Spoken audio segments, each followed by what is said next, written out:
welcome everyone. My name is Shahani and I'm here today with Nimesha to bring you this follow-up 4-part episode about mental health and well-being. This series of episodes is brought to you by the Sri Lankan's newspaper, the only Sri Lankan newspaper distributed around New Zealand. The aim of this episode is to initiate a conversation and most importantly, I think, shed light on how we can improve mental health outcomes, especially for the Sri Lankan migrant community. Yeah, so we will be covering a few topics about mental health and why we as a community might find it hard to seek support. And just given that these subjects are extremely sensitive, hearing about them can make us reflect on our own experiences of mental distress. And so please, we urge you to take care, and there will be some phone lines that will be listed in the description below and at the end of each of these video segments, which you can make the most of. They're really awesome helplines, and there are trained counsellors to talk you through anything that comes up for you, so that you can get on with the day as you need to. And remember, you don't need to watch the whole video or anything. You can take breaks as you need to as well. And for any situations that are harmful or life-threatening, please contact emergency services immediately on 111 if you're in New Zealand and 000 if you're in Australia.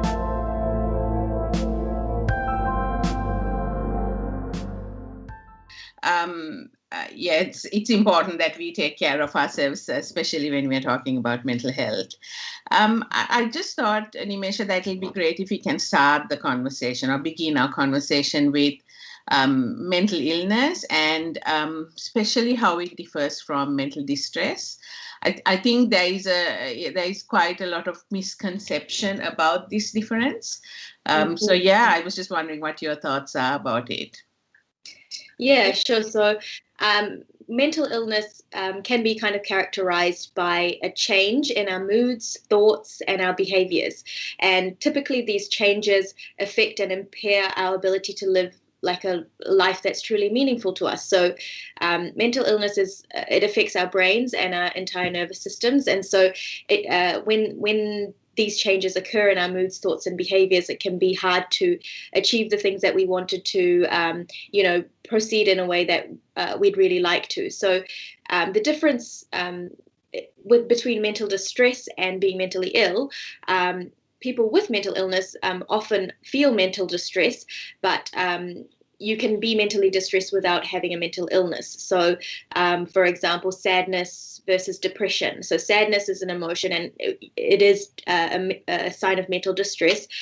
However, sadness usually would be more temporary and short-lived versus depression, which is a mental health condition, and mental illness, which is more pervasive, and it actually affects our ability to get on with our relationships in a healthy way, our work, possibly our school. We can't achieve as well as we used to, that sort of thing. So it's more chronic. And so you can be mentally distressed without having a mental illness. And and the other thing, why do people develop mental illness? It's a complex thing, but the research suggests that it's usually a combination of genetics and environmental factors. So I like to think of it as kind of an environmental mismatch to someone's natural disposition. So whatever they're born with, if the environment needs to be kind of fertile for mental illness to be expressed. And I know, like, oftentimes we don't like to admit that in our genes there might be some, trauma, or there might be something that can contribute to the onset of mental illness. But actually, the migrant communities, Sri Lankan migrant communities, South Asian communities, we come from a background of war. We've seen violence. There's been racism, discrimination, all of these environmental factors in the generations before us. They can actually affect our genetic material, and through the science of, they call it epigenetics, epi meaning external, genetics meaning genetics. Your genetic material can be modified by your external circumstances. And as generations go on, these genes may or may not be expressed given the environment. And so Yeah, so, we don't like to admit that sometimes in our genes we might have we might be more or less vulnerable to mental illness, but it is the case actually for a lot of migrant communities. And like any other illness, like diabetes, for example, your grandmother might have it, your mother might have it, so you might have a greater chance of developing it.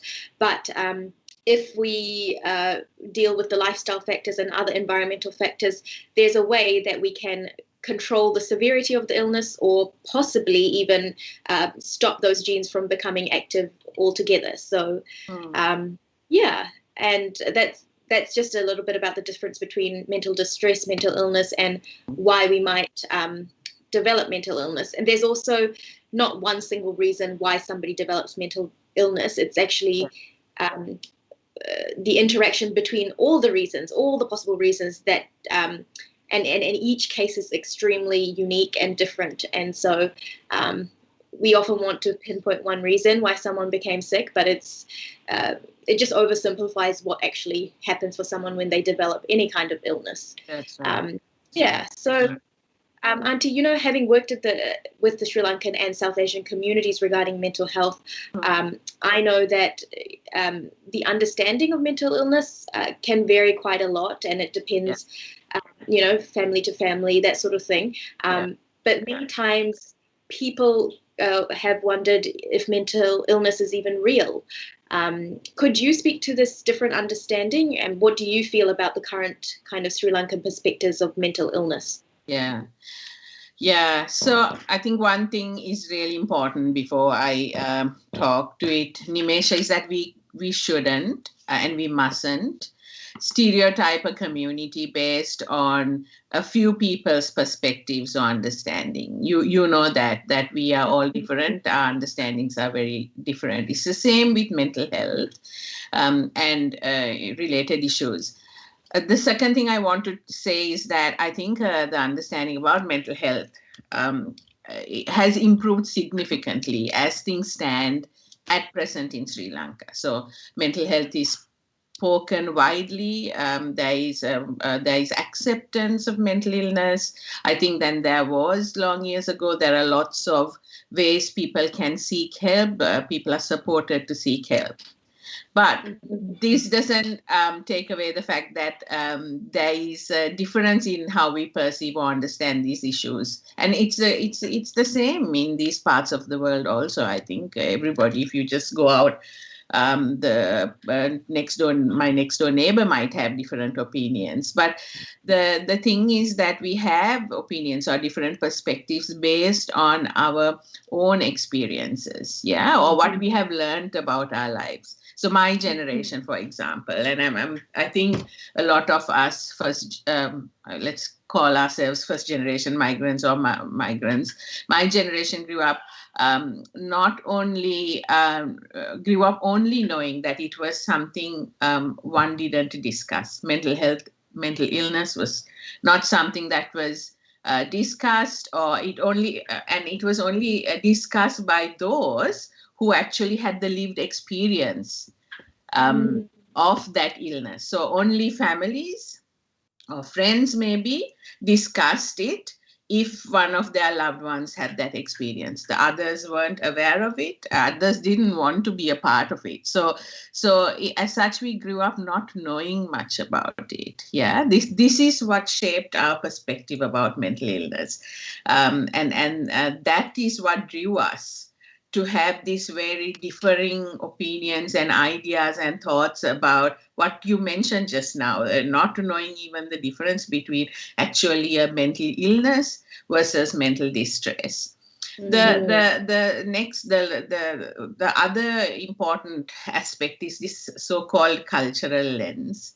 As I said, so mental health wasn't discussed as much. We didn't speak about our feelings. We weren't encouraged actually, because for example, we didn't see our parents talking about how they feel.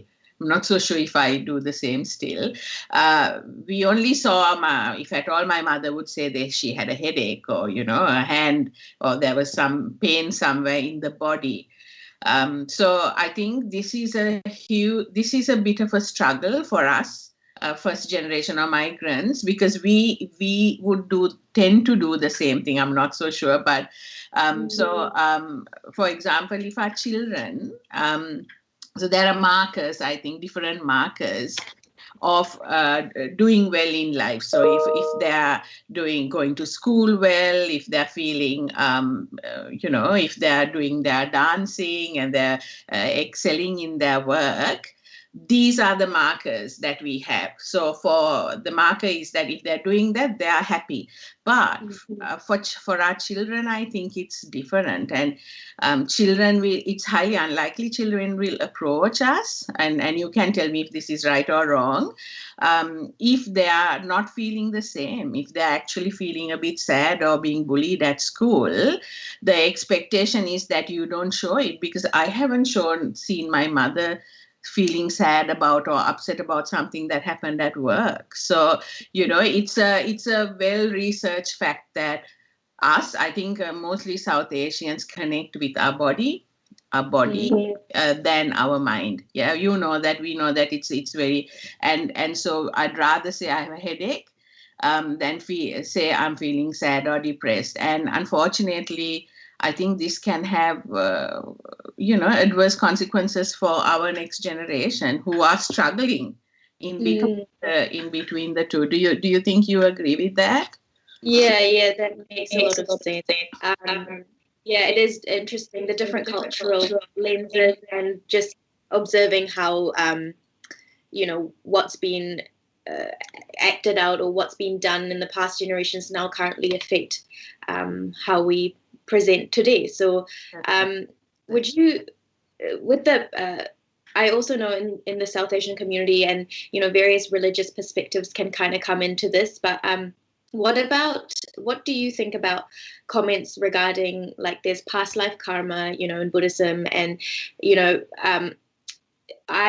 my experience, I've observed that these things, I wish they would just finish that sentence, whether it's like past life, current life, or whatever you believe.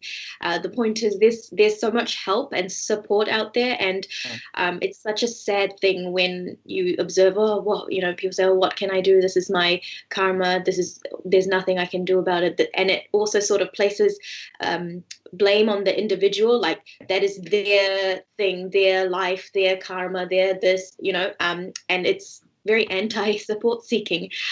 So what do you think about that? I mean, I completely agree with you on that, and I don't know how. I'm a Buddhist myself, and I completely agree that tends to put blame on family and individuals, when that is, one should avoid at all costs, avoid blaming individuals. It's not going to help the situation. So I also want to make a point here that and I'm happy to own this, with my limited knowledge of the Dhamma, I wonder if this is the wrong interpretation of the concept of karma that we are using.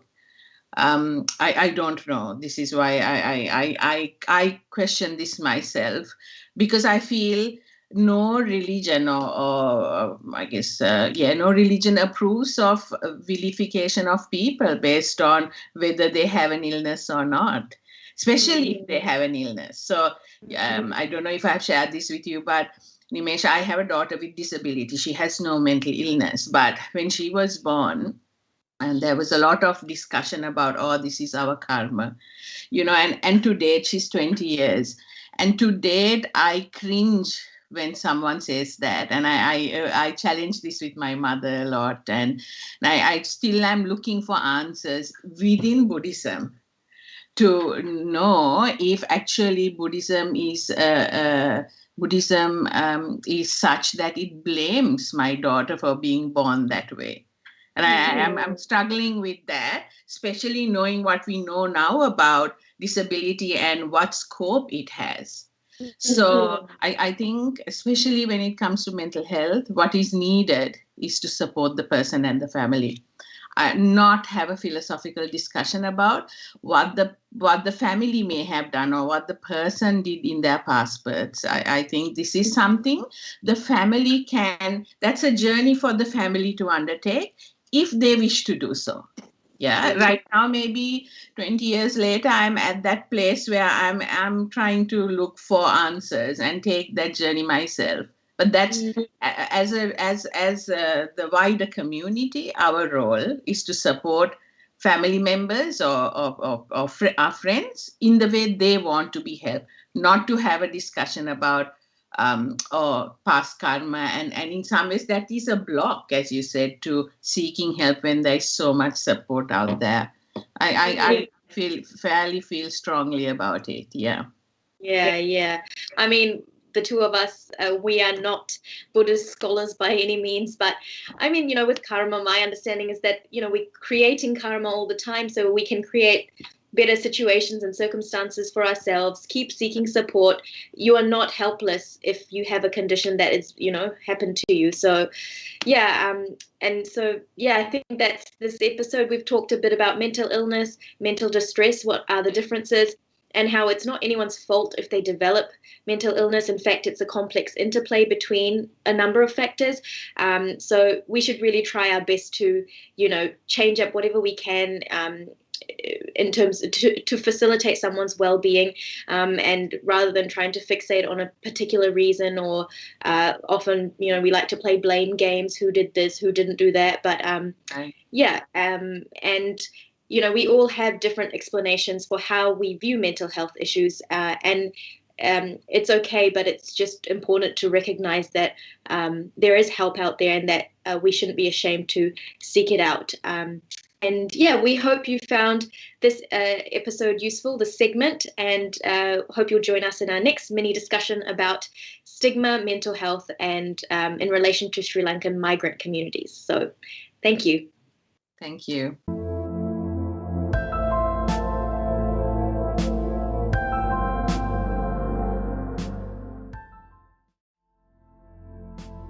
Welcome, everyone. My name's Nimesha, and I'm here with Shehani Auntie to bring you part 2 of this follow-up episode about mental health and well-being. This episode is brought to you by the Sri Lankan's newspaper, the only Sri Lankan newspaper distributed around New Zealand.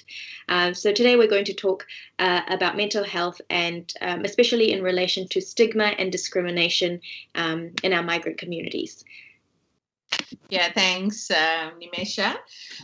We want to say that we'll be covering a few topics about mental health and why we as a community might find it hard to have a discussion or even seek support, and how we can take care of better care of our loved ones who might be struggling, and also take care of ourselves.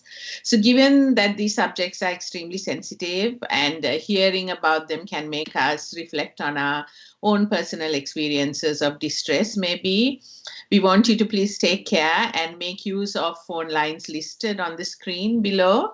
Please note that these phone numbers are listed to receive services in New Zealand only. And also you can search online for any international mental health helplines or even those in Australia if required.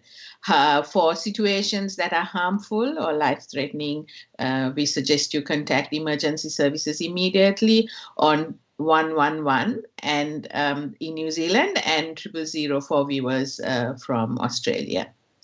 Yeah. Thank you, Auntie. So let's just get straight into it. In the work I've done in the mental health sector, I feel one of the biggest barriers to seeking help on time is stigma. And, the dictionary meaning refers to stigma as a mark of disgrace for a particular circumstance. This is not particularly helpful, especially for those who are living with an experience of mental illness. Like we said in segment 1, mental illness is not something that it's not like a personal choice. It's something that happens to someone and they're struggling with it. So a lot of the stigma in my experience, comes from, there's a lot of fear that's been spread through media, and they have like isolated cases of people, whether it's in the movies or just TV, social media. There are isolated cases of people with mental illness, and they, for the sake of a good story or a plot twist or whatever, they tend to have mental illness. And, it's like these people are usually portrayed as being violent, lazy, all these things which are actually a myth. And the reason that these things are problematic is because if people with mental illness are portrayed as being violent or dangerous, it stops them from being able to seek help, and from it just perpetuates a bunch of fear in the public who could possibly support somebody who is struggling with mental illness. Most of the cases in the community of violence are not because people have mental illness, but that's sort of something that's spread. And another thing I came across in my work is I was talking to a mother, and her daughter was helping out a young person, one of her friends, who had depression. And the mother said to me that she didn't want her daughter to spend time or try to help because she didn't want her daughter to catch depression. And this whole idea of depression or mental illness being contagious, that's not the case.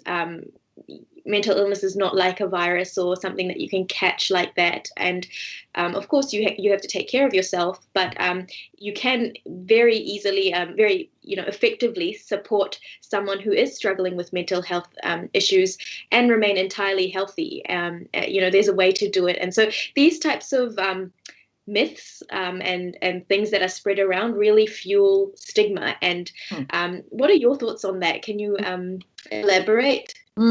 That example you gave is quite a common one.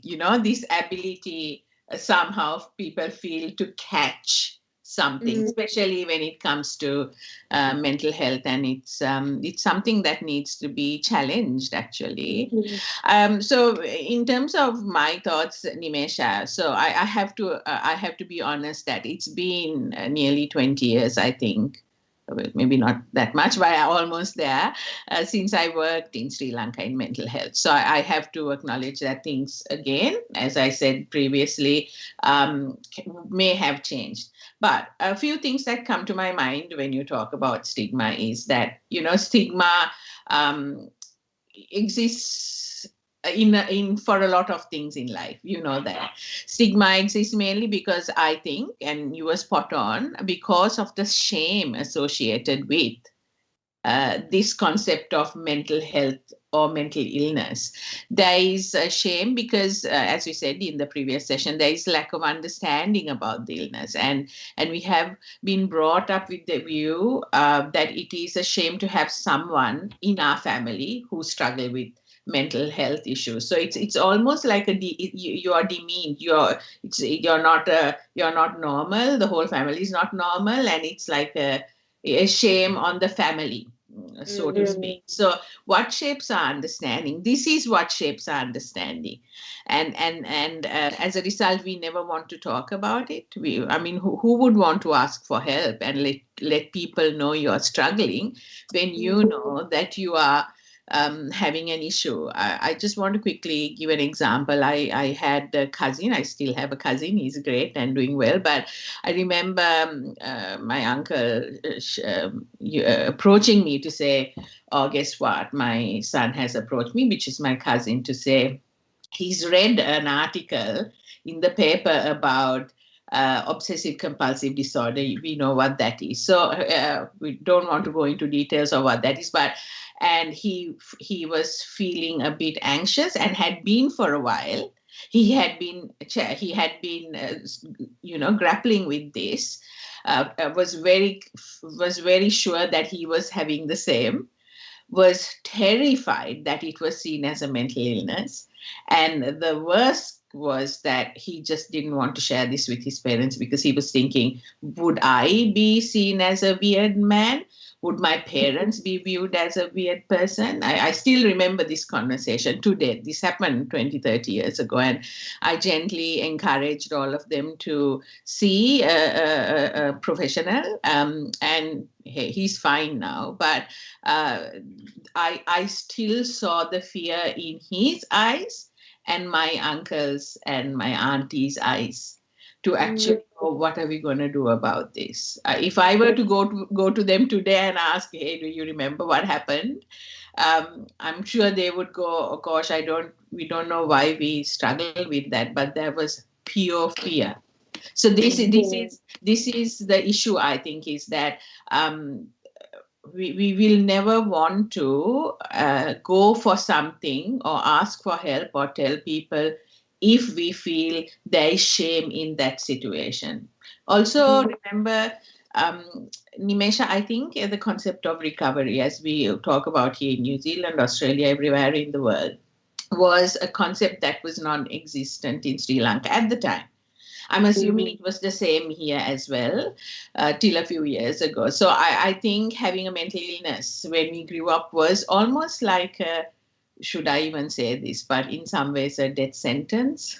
Maybe not, but like that was that fear that I talked about that I'm hopeful is not the case now. So stigma is more because of shame, and shame is more because we haven't really got to know about what this is all about. Yeah.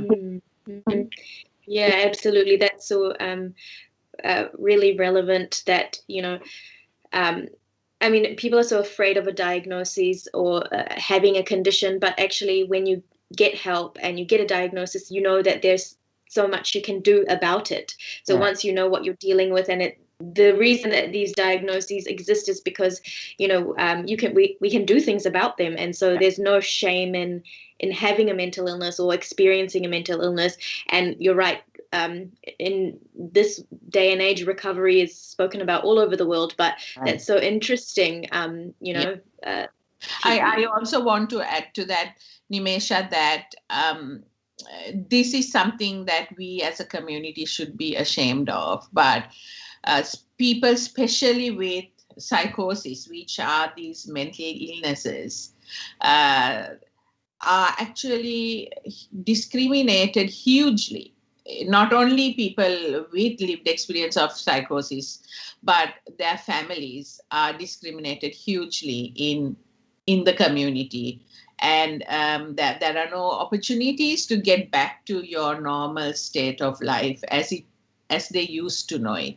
And even if there was, I think that community attitude doesn't allow you to do that. And that's something I feel as a community we should be ashamed of, really, and try as much as possible to move on from those archaic ways of looking at mental health issues. Yeah, that's right. I mean, the environmental factors that maintain illness would be shame and stigmatizing people who have severe mental illness, including psychosis. We won't be getting into that too much here, but, the more severe cases of mental illness deserve the same compassion and support and a community that's required to help people get back to a relatively stable and healthy life. Thanks for sharing your thoughts on that, Auntie. So this episode we spoke about stigma, and stigma comes up whenever we steer away from the norm. So anything that is easily or slightly misunderstood, people have a stigma against it. And so it says actually more about the society we live in than the individual who's struggling with whatever it is, the condition. And we know that stigma is not helpful, and there's nothing to be ashamed of if you have a mental illness or struggle with mental distress. And recovery is absolutely possible. And you can get to a stage where you at least are able to manage your symptoms, or in some cases, complete recovery can happen, depending on, each case. But yeah, we hope you found this episode useful, and that you will join us in our next mini discussion about migration and its impacts on mental health. Thank you.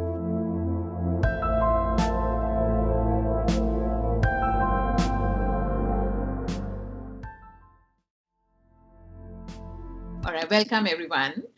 My name is Shahani, and I'm here with Nimesha to bring you this follow-up episode about mental health and well-being, brought to you by the Sri Lankan's newspaper, the only Sri Lankan newspaper distributed throughout New Zealand. Today we are here to have a discussion that is quite close to my heart, actually, and in some ways my lived experience, and that is to talk about migration and its impact on mental health and well-being. And we will be doing this by taking into consideration the experiences not only of those who have migrated from one country to another, but also talk about its impact on the second generations that we have here. So yeah, over to you, Nimesha. Yeah, so looking forward to this. So before we start, again, hearing these things can be very triggering, and these subjects are really sensitive, and so they can make us reflect on our own experiences of mental distress. And so please take care, make use of the phone lines. If some strong emotion surfaces, call up these helplines. They're wonderful, and they help you navigate any tough emotions, and you can choose to stay anonymous. So for situations that are harmful as well or life-threatening, please contact emergency services immediately on 111 in New Zealand and 000 for viewers in Australia. Auntie Shahani, should we get going? So, we're both aware there has been a lot of work undertaken in this area of migration and its impact on mental health and well-being. And, I think it's important to kind of put it out there and have a conversation about how and why this might be. So what are your thoughts based on your experience of, working in transcultural mental health? What do you think? Yeah, so I hope I'm able to do this properly, given I have experiences working in transcultural mental health, but also I am very mindful and aware of my own lived experience of migrating. It's quite interesting, actually, and I wonder whether some people will struggle to listen to this or would be in agreement or not. But let's see. So I think the first point I think we need to be mindful of, Nimesha, is that though we will not even think of it, is that migration influences and does influence a person's mental state. Yeah. It is a very well-researched fact. Migrating and its stresses affect not only the migrating individuals, but of course their families. So as those of us who have migrated in the last, 20, 30 years or even before, the process of migration is not simple or not straightforward at all, more so for our mental health. So as soon as we say it's not simple or straightforward, the feeling is that, of course not, you have to make sure you send your stuff across and lots of other, requirements to fulfill before you migrate to a country. All that is a part and parcel of migration, but it is not straightforward for our mental health, I think, and this is something that we least consider. Another thing I want to point out is that the process of migration and its impact, it's important to know this, is that it can vary from person to person, Nimesha, and not all migrants, like with anything else in life, not all migrants are likely to face similar experiences before or after migration. Yeah, so for many individuals, these processes or feelings may be temporary. For a lot of people, it may come on later in life. For some, the consequences or mental health impacts can be permanent. So yeah, for some of us it's seasonal, no sooner winter starts coming in, there is that feeling of, oh my gosh, I miss. And the older we get, I think some of us again tend to miss back home and what happens and how warm it feels back home. The other thing, and from a psychological perspective, and this is something that we talk of quite often here when we work with mental health services, is for practitioners or clinicians to be mindful of pre-migration experiences of a person, especially when it comes to mental health. So in the Sri Lankan community, our pre-migration experiences can vary from those who have been at the forefront of civil war, living in the areas, to some of us who have had parents as working in the military. My dad was in the military, so those experiences of having him over in a war situation, to the impacts that can come after we migrate. So I think the most lovely part of migration is when you are, in this phase of planning, you're looking forward to so many things, looking forward to this perfect future, the greener pastures, looking forward to thinking, oh, my children are going to go to the best universities and, do the best and they would never get that if we were back home in Sri Lanka. So I think that's the best, very rosy part of when you're planning for migration. But then, of course, post-migration for some of us, there is harsh reality of discrimination, dealing with new environment. It's hard to acknowledge, but we all go through that. The next one I quickly want to say is we hardly ever consider that migration is actually also loss. It's like grief, actually. We will never accept it because we lose family. And when I say lose, you know what I mean. We lose our social contacts. We lose everything we grew up around and everything we knew, including language. I've heard people, migrants, say, oh my gosh, I wait to come home from work to actually start talking in Sinhalese or whatever the language is. It's like a breath of fresh air when I come back. Sometimes it's too much if I were to spend 2-3 days with Australians or Kiwis or whoever. It's like wanting to come back to a home cooked meal of rice and curry or something like that. So we hardly realize that is actually because we've lost a lot of that in this process of migration. And I'm not saying we need to have all this in the forefront of our mind, but I think it would be helpful at least to know that these are some things that we are dealing with. And I think the other one mainly is this expectation of children, expectation of how it's going to, what I want my child to be. I've given up so much.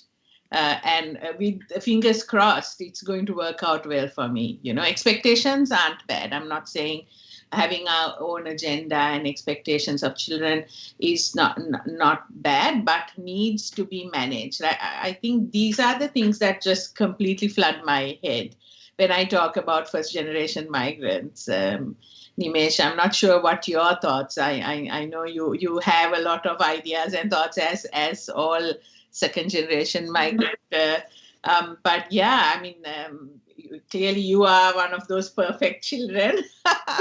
What are your thoughts of how the impact of it on your generation?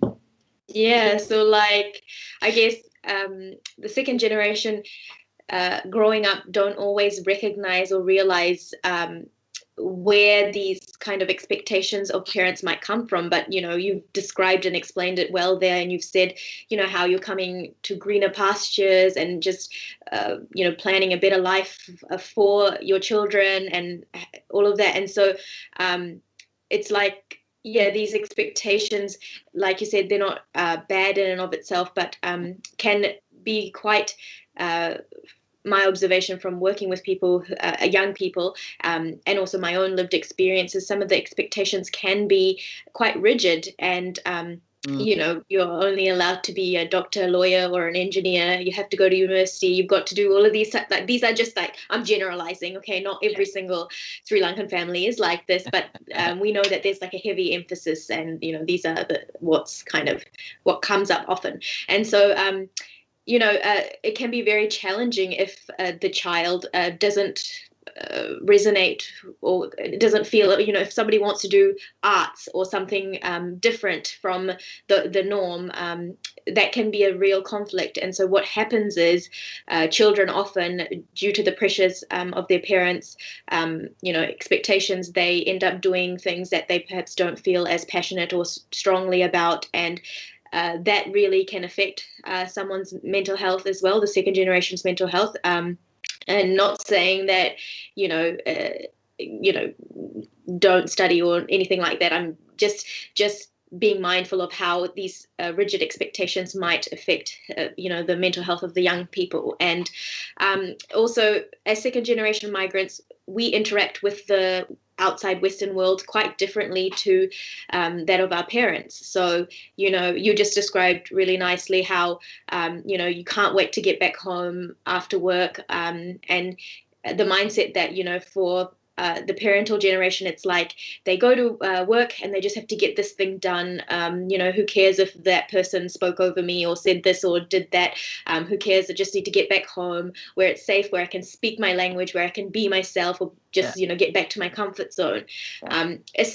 For second generation migrants, if we are born here or if we come here when we're quite young, it's important to understand that we don't have that same sense of comfort or familiarity or safety, if you will, in our homes, because actually what happens to us is from the time we can recall anything, remember, learn, we are learning about two different ways of being, really. So we learn equally about the Eastern Sri Lankan culture at home, and then we go out and then we learn about the Western culture. So we're not it's like one is not more safe than the other, because we're learning both as we go. And then what happens is that can be quite confusing. And it just so happens that we East versus the West. So they're like completely polar opposites. So, what you do at school, you try that at home, you might get an earful from Amma, not talking about anyone in particular, but, versus you try doing what you do at home at school, and then, you might not be selected for a group or, whatever. It's very confusing on the developing nervous system. 5, 6, 7, 8, it's so hard to balance and manage these things. And, doing that can actually be quite anxiety provoking. So you can be quite mentally distressed, or, consciously, unconsciously, just generally nervous about how to be. And that can really affect our self-esteem as second generation migrants. And so this has we are hugely vulnerable to mental health conditions because of this, just having to, apart from growing up and doing all the normal things that children have to do, and, learn about friends, things like that. We're also trying to navigate these two cultures, and that's something that we don't often hear about or talk about, or it's just like expected, that we kind of seamlessly understand the differences and the nuances. But of course we're learning, and so in that process we can get quite confused. And it's like that sort of is kind of like the perfect breeding grounds for mental distress, if unmanaged, if our self-esteem is lower because we're not sure how to be in one environment versus the other environment, if we're naturally a little bit more anxious than the say completely Kiwi person, white person, and so it's just it makes it like a really fertile ground for mental health issues to come up, and then we go through all the other things as well. So that's like on the second generation, how parental expectations, there's not much understanding about how we might be affected in that way, because it's something that's not spoken about or thought about really. And there's like no one to blame. It just seems to be the way it is. And just before we move on, I just want to talk about this effect that I've observed. So it's like this counter effect. So when the second generation seem to be struggling or not doing as well, you know, and kind of going against this whole concept of, you know, it being that better world that the first generation migrants want for their children, it can be really challenging for parents to see their children in general struggle, but like not being able to meet the things that, you know, they wanted them to meet, or, you know, and so that can have this counter effect. And there's a level of shock and fear because associated with the fact that, you know, probably because you brought your children here and now they're not able to perform, or they're finding it difficult. And so that the fact that your children are struggling, I've observed in many South Asian families that parents also struggle with that, and that directly affects the first generation's mental health as well, because that so yeah, migration definitely has effects on both you know, generations. And it's like we're at this kind of pivotal time where it's only now we're kind of able to step back, look and observe all the reasons why. And it's like, it's really unfortunate, but we've had to experience it to learn about it. And now here we are having discussions like this to try to prevent and minimize the effects of such a stressful thing, such as migration. So yeah. I mean, prevent and minimize, but also I think be mindful of each other's journeys. Yeah, I think that's what it is that there is lack of, I don't know whether it's lack of understanding or lack of respect of what each other is grappling with or has grappled with. So I think these kinds of conversations that are supported by the Sri Lankan's newspaper actually is great, because this gives a platform for both to have that conversation and be respectful for what you are going through, as well as vice versa. I think that's something we need to appreciate. I just want to also quickly say in here, Nimesha, you know, when we migrate, I think everyone has to do some kind of English test or something or the other. I can't remember what that was. And then when we actually are given permanent residency, we were, if I remember, given like a little booklet or some kind of resource package about, you know, what life is when we migrated to New Zealand at the time, what life is, and, you know, terms used in New Zealand, etc., etc. But I was just thinking when you were talking about the importance of letting us know, as much as this is going to be a great experience, these are things which will occur naturally in your lives. You may feel depressed. I don't know whether that happens right now, but at the time, everything seems so rosy, you know, this whole journey, without actually telling us that. I think maybe that's something, it would be great if you consider putting something there that says, you know, mental health is something you need to take care of, because this is going to add to your mental health levels of stress. You will not get the same job you did in Sri Lanka or wherever. You know, you will not be acknowledged like you did over there. You may end up feeling like a second-class citizen. That can happen. But, you know, there is support out there. There is lots of things out there that you can, you know, access to deal with it. I wish that would happen, hopefully, in the future. Listen, I enjoy talking about this, but I think we want to end this, Nimesha, with some key points, remembering some key points that it is important to be aware that our expectations will differ from that of our children. I think that is what I'm leaving with, really. It's so important. And we need to remember that it helps to have, I guess, compassion and understanding of this process. And as we know, even though we have brought our children to this world, I think it's as difficult as it is to accept they are separate beings.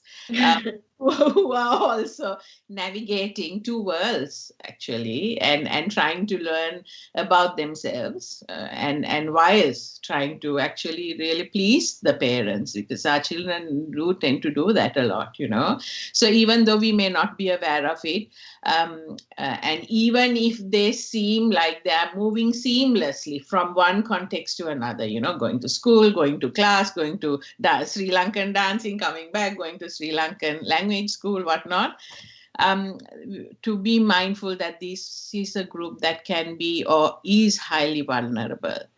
And as parents, I think we have to be very mindful of this. Also to remember that my generation who migrated to these countries go through our own migration journey, and this is at odds in some ways with the first generation like y'all. It's such varying degrees of differences, and I think we have to be mindful that that is the case. And the last one, I think, Nimesh, I don't know if you need to add to anything, but that it's clear that, and we have to be mindful, or, it's clear that migration can cause mental distress, and it is okay. And this can lead to mental health issues. The main thing is that once when you recognize this fact and you're prepared for it, you can get support and lead as much as a normal life as you can. So that's why those are the things that are in my mind. Anything else you want to add to that, Nimesha? No, I think you've covered that pretty well. But yeah, so migration is stressful and can cause mental health issues. And, half of us, we've already migrated. So if you're here and, you're struggling mentally, any way, shape or form, if you're concerned about your children, there's nothing to be ashamed of. It's also part of this whole process. Like, we're all trying to figure this out as we go. And it's okay that it's not happening the way that you want, but we can seek support and, remain hopeful that things can turn out the way that we hope for them to, with as much support as we can. So, yeah, we hope you found, I guess, this episode helpful. Segment, it's part 3. We have one more, part 4. So you can join us in our next discussion, where we will be talking about mental health and suicide. Thank you. Thank you.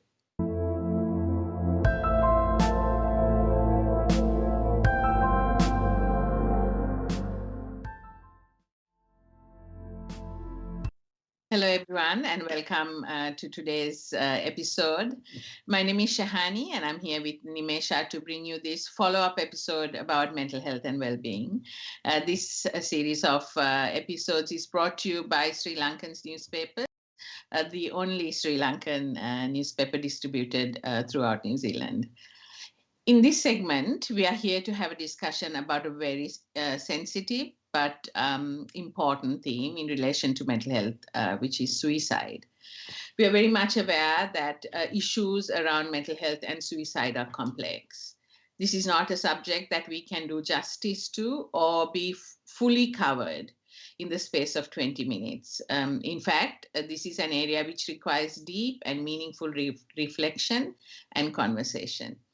Hearing about these profound matters can make us reflect on our own personal experiences of distress or the experiences of people that we care about. So if at any time you need to take a break from this discussion, we suggest you do so. We encourage anyone listening to this episode to seek further help and consultation by a mental health professional if you are concerned about yourself or a loved one. You can also seek further advice from any of the services that we have listed on the screen or in the description below. For situations that are harmful or life-threatening, please contact emergency services immediately on 111 in New Zealand and 000 for viewers from Australia. All right, Nimesha. So I'm just wondering, I know we have had a lot of discussions about this particular topic, you and I, and I'm just wanting to see what your thoughts are and what we think makes a person maybe end up in such a space. Yeah, so I mean, like a space where somebody would contemplate suicide. I mean, yeah, so, meeting the expectations of society, of family, and, that sort of thing can be extremely challenging. And what tends to be the common theme is that people actually, whether they are alone physically or not, they end up feeling quite alone. And it's like a mismatch of the environment to what the person is going through. It's like often people start to feel so alone and unsupported. They're like unsupported in the way that they need at the time. So even if there is a lot of support around them, it may not be exactly what is required to help them feel supported and, feel a little bit more hopeful. And so it's quite common that people start to kind of contemplate suicide, think about it when they feel like things are not going to improve or things are not going to get better. There's a sense of hopelessness that happens because, what they're seeing, what's reflected on the outside for them is, a lack of support or a little like they're misunderstood to the point where they feel like, it might be too painful to stick around. And and I just want to put out there that suicidal thoughts are extremely common, a lot more common than you would suspect. I worked for a suicide crisis helpline, and it was just it's not uncommon to feel suicidal when you are low, feeling low, and saying that somebody who is thinking about suicide or having what you call suicidal ideation is not necessarily going to act on these suicidal thoughts, but they are. If somebody is experiencing these thoughts, it's really important to take those thoughts seriously, and get the help and attention and support that you need as they're occurring, because there are ways to manage these thoughts. There are ways to manage these. Sometimes it can be like urges, and so there are ways to manage these things. You can put in place safety plans and make sure that you feel safe. And often the people struggling with these thoughts, they don't feel okay to talk to people around them about these thoughts, and express the severity of them or the seriousness of them, because they don't want to be ridiculed, or it's like a taboo topic. We don't talk about those things, or how could you? It's a sin to, so various perspectives can limit people from speaking up and sharing these thoughts. And so if you can't share them, you can't have a serious discussion about how to help people, the person who's struggling with these thoughts. And so what can happen is you don't have to have a mental illness to feel suicidal, but people with mental illness are more likely to be just in general misunderstood. And so when you're misunderstood, you feel less a part of the community, and you feel more alone. And so people who have mental illness are more likely to feel suicidal in general.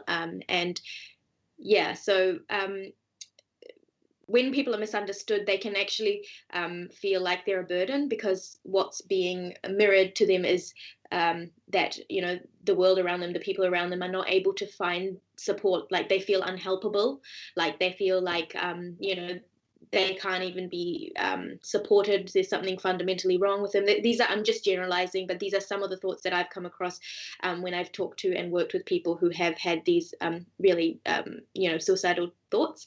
And so, people start to feel like a burden, even when they're not. It's just simply a mismatch of the environment to what they're going through, and there needs to be more information, education to help them, lift themselves out of that situation. They can't do it alone, and they need the right support at the right time. And so that's like sort of.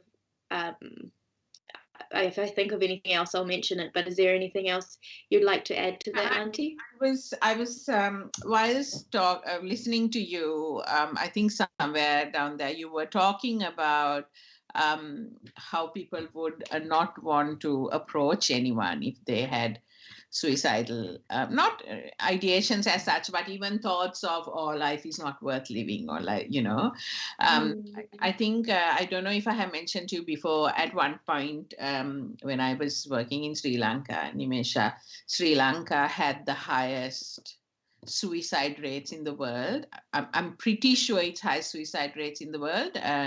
Not yeah. So there was a lot of work done, not so much by the government at the time, but support that was received for mental health organizations, especially community managed mental health services, to support communities. I was involved in a lot of those projects, and the what we found out was that thought or even attempted suicides was more a cry for help.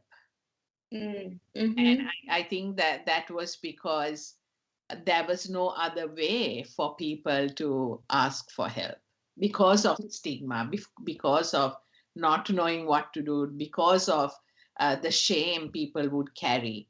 So this was the way people would ask for help. But unfortunately, it never went down well for them. As such, at that time, Sri Lanka, as I said, had the highest suicide rates in the world. I also am really keen about this because over here during the lockdown season, and I always try to look at issues around migrants.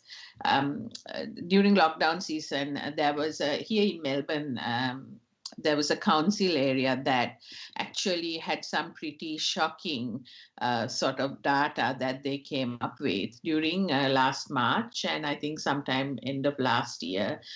In that particular council area, there were 7 to 8 suicides. Especially of South Asian women. And when they actually looked into the reasons behind this, they came up with the fact that there was severe isolation for these women, especially given that there were issues, language issues as well. So there wasn't much they could access with their limited language. And unfortunately also quite a bit of domestic violence. So there was a rise in domestic violence during the lockdown, and especially unfortunately with these women. So there again you can see how vulnerable us migrants can be. Actually, some of us can consider ourselves lucky, but it is quite a common thing, and I've also see, unfortunately, this happening quite often. I also want to make a point, Nimesha, that again, looking for a fault of someone, how we say, oh, what was the fault, is not going to help. It's again putting the blame on the person, or even blaming those loved ones left behind, especially family and friends, and by placing guilt and responsibility. So, you should have known. Surely shouldn't you have known? This is how we, well, you all live together. You all are in the same household. How come? That this kind of rhetoric is not helpful at all. And nobody wants to see anyone, any loved one, pass on. We don't. And if the community truly understood the magnitude of how they were, feeling, or even the family, they would never let the person move on. We always try to help. So trying to being on the fringes, and again, maybe people would agree with this, but being on the fringes, going, oh, did you hear this? Or did you hear that? Or, I hear this is this was the reason. Or another one says, I think this was the reason. I mean, these things actually really do not help. So if I think for us migrants, this is another thing that we need to be mindful of. It's not our business, but also is not helpful. Yeah. So I also think of the loved ones. So it's human not to get it correct all the time. It's human. I'm a mother of 2 daughters. Even today in the morning for something, I was going, really, Shahani, after 20 years, really, you should have, this should be normal. It wasn't. So I think in cases like this, especially, I think we just have to be mindful that we are human. We don't get it correct all the time, especially loved ones. You did your best at the time you thought you were doing your best.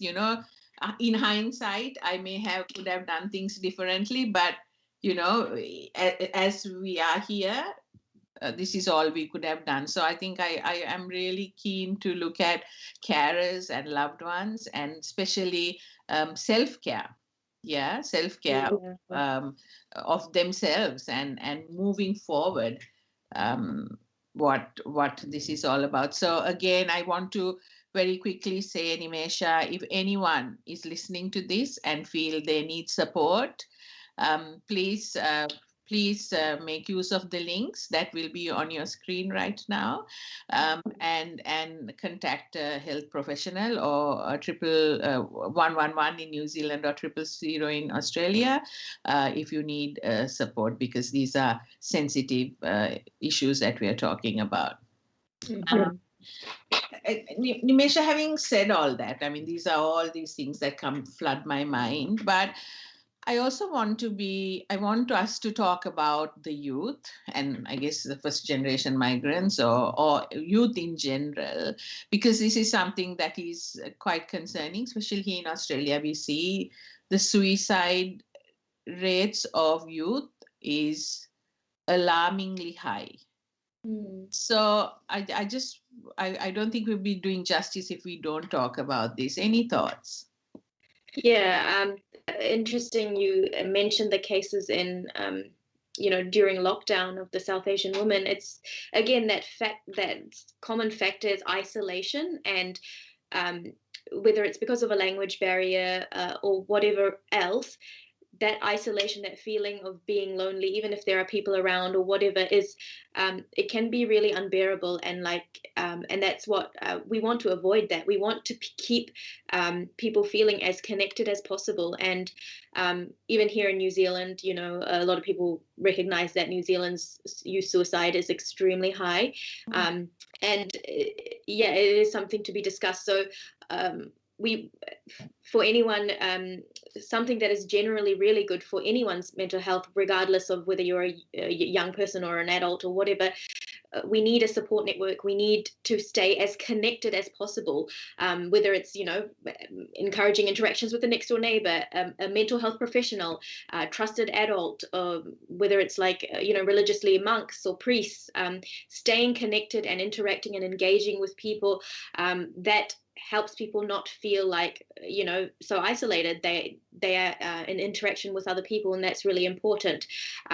Otherwise, people feel very alone, and it's not a pleasant place for anyone to be in. So one thing is, especially with the migrant communities, children, just because of the way things have panned out, just because of the stigma, just because of the shame associated and all of that stuff that comes with being, with where we are at in our communities in this day and age, the children, I know, often struggle to disclose how they exactly feel to their parents. So they don't feel, they may not feel safe enough to just go out there and tell them exactly, whether it's them feeling sad or suicidal. They may not have that same level of comfort because of all of those issues that we've discussed in the other few episodes as well. And so it's okay if you as a parent are concerned about your young person. It's completely okay to get another trusted adult, someone that your young person is in contact with, who can kind of check in with them, see what's going on for them, so that you can make sure that they can get the support that they need early enough. And so families also can seek support themselves. So they, if you're concerned about your young people, you often think, oh, they have to be the ones to go. This kind of goes across the board. Doesn't matter if they're a young person or not. But if you're concerned about someone in your family or a friend of yours, you don't necessarily, in order to understand what you can do to support them, it's a great idea to actually seek consultation from a mental health professional who can kind of learn about your whole entire situation, because each situation is very different and dynamic. So someone who can advise you on your circumstances, and help you to support the person who's struggling, that's a really awesome idea, and I highly recommend doing that. And then, whether the young person or other person wants to go to get help or not, at least you are as informed as you can be when you are handling them. And so, I think those keeping people connected, feeling connected, again, it's such a shame if that people feel this low when there is so much support and help out there. And it's really about having these discussions so we can break through any of these barriers and make sure everyone feels included and seen and supported. There's a lot to unpack there, but I know we are short of time. So maybe just to recap, I think it's important to reflect on some of the key points we discussed today or in this segment. Is that I think, Nimesha, not all those who feel suicidal or have these thoughts of inability to go on in life, etc., or even those who die by suicide are mentally ill. So that there are two different things. We just have to be mindful of that.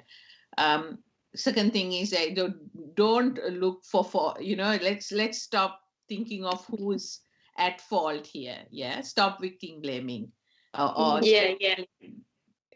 want to just mention that as well. Like you said, there's sometimes the responsibility is displaced onto all sorts of, whether it's the family or the person themselves. How could they be so selfish? Blah, blah, blah. It's not. I hope that if you've watched all of the episodes, you can kind of see how that sort of thinking is actually. We understand how you might think that way because there's not much information, but actually it's not an appropriate way to handle a situation like that, because people do the best that they can, and the person who is struggling with these thoughts, they are doing the best that they can to stay alive, for as long as they possibly can. And remember, it just goes against human nature to not want to survive. We have an innate drive to try to stay alive, and so you can imagine the amount of pain that's someone would be feeling in order to come to that conclusion. But so just be mindful of those placing the blame. It's just a situational thing. There's so many factors that result in this thing, and so placing the blame doesn't do anything. I wanted to mention. Isn't it? Yeah, no, I completely agree. And thank you for that. Thank you for reiterating that. And another thing that I thought of when you were talking about seeking support. Yeah, so there are lots of supports out there. But one thing that made me realize is sometimes the support may not be a traditional service that you need to go to. It could be even as speaking, as you said, to your neighbor or, a trusted adult, or even you mentioned a priest or a monk, sometimes that could be the starting point of your journey towards supporting yourself or supporting your loved ones. So remember, lots of supports out there, but they can differ from your traditional mental health service, which some of us may not be comfortable accessing, or, even a psychologist, we may not be comfortable accessing. So remember that there are various types of supports out there, and you can get help. Another point that I want to leave everyone with is that carers, in order to support, must also stay equally connected.